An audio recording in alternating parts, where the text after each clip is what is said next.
Bien, j'ai travaillé plusieurs années à Pagan, à la fois pour le compte de l'École française d'Extrême-Orient et pour l'UNESCO.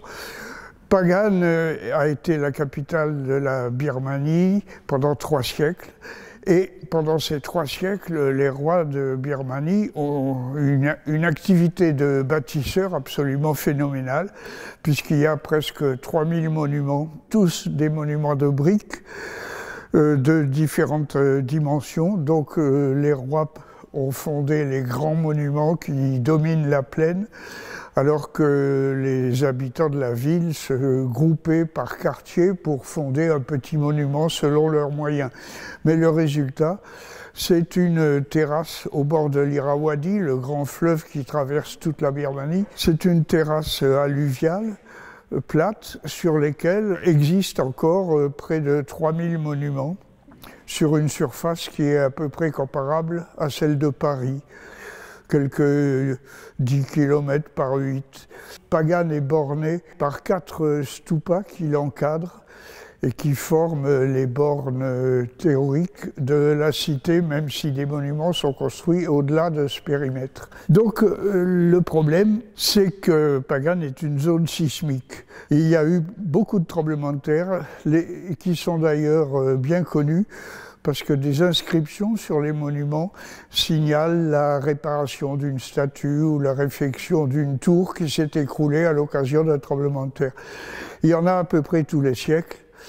Et si on a commencé ce gros travail sur Pagan, c'est à la suite du tremblement de terre de 1975, qui a été un des plus destructeurs. Pour la première fois, les Birmans ont demandé à l'UNESCO une assistance technique pour la réparation et la restauration de ces monuments, que nous avons effectué avec des instituts étrangers, en particulier l'Institut yougoslave de Skopje, ainsi qu'avec des Italiens.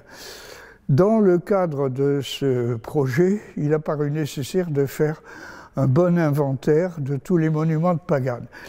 Cet inventaire, je l'ai fait avec une équipe de Birmans qui m'a très bien assisté, à partir des années 80 jusqu'en 92 à peu près. Il a été imprimé sous la forme de 8 volumes par l'École française d'Extrême-Orient et par l'UNESCO, et par une maison anglaise, Kiskadel, c'est une coédition.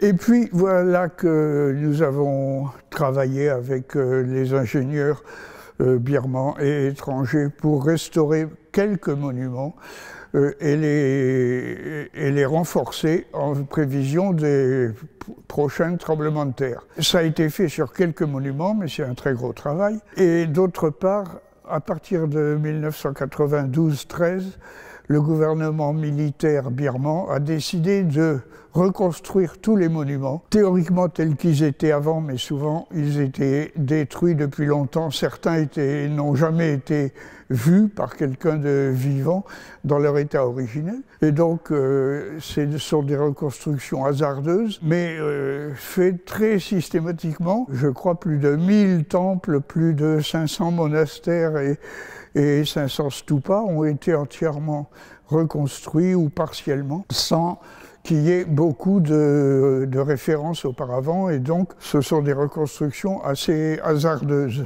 ce qui a été très critiqué bien sûr par l'UNESCO.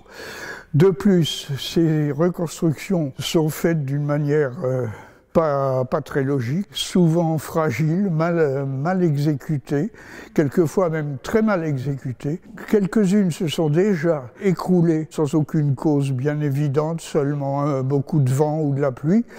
Et puis voilà qu'est arrivé en 2016 un nouveau tremblement de terre, assez superficiel. D'ailleurs, il n'a pratiquement pas fait de victimes, mais ces reconstructions des militaires ont presque toujours été fortement endommagées, souvent se sont complètement écroulées.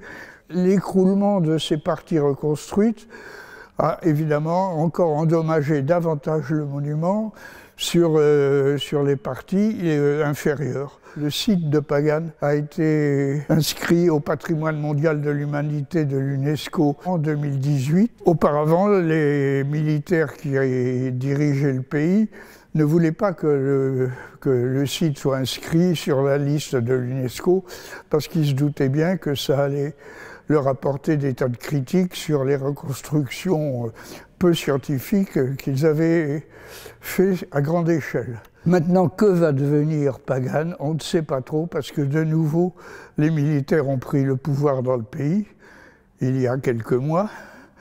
Et il est très possible qu'ils reprennent des décisions complètement farfelues et complètement en désaccord avec ce que l'on estime être la bonne conduite pour la reconstruction des monuments. Une des particularités des monuments de Pagan, c'est l'usage de la voûte, qui est assez inédit en Asie du Sud-Est. Il y a des grandes voûtes de briques au-dessus des temples, également au-dessus des grands couloirs des monastères, sur 2 étages, des voûtes très bien faites, qui ont souvent assez bien résisté aux tremblements de terre. Voilà la coupe d'un temple sur 2 étages, qui est voûtée aussi bien au rez-de-chaussée qu'à l'étage, et qui se termine par la pointe qui est un emprunt à l'architecture indienne. Tous ces monuments sont bouddhiques, et on voit ici les statues du Bouddha au rez-de-chaussée et à l'étage. De plus, comme Pagan est dans un climat semi-aride et bien protégé et de la mousson, il reste dans ces monuments des peintures murales sur les voûtes, sur les murs, qui décorent entièrement les temples, souvent dans un très bon état, et ça c'est vraiment exceptionnel.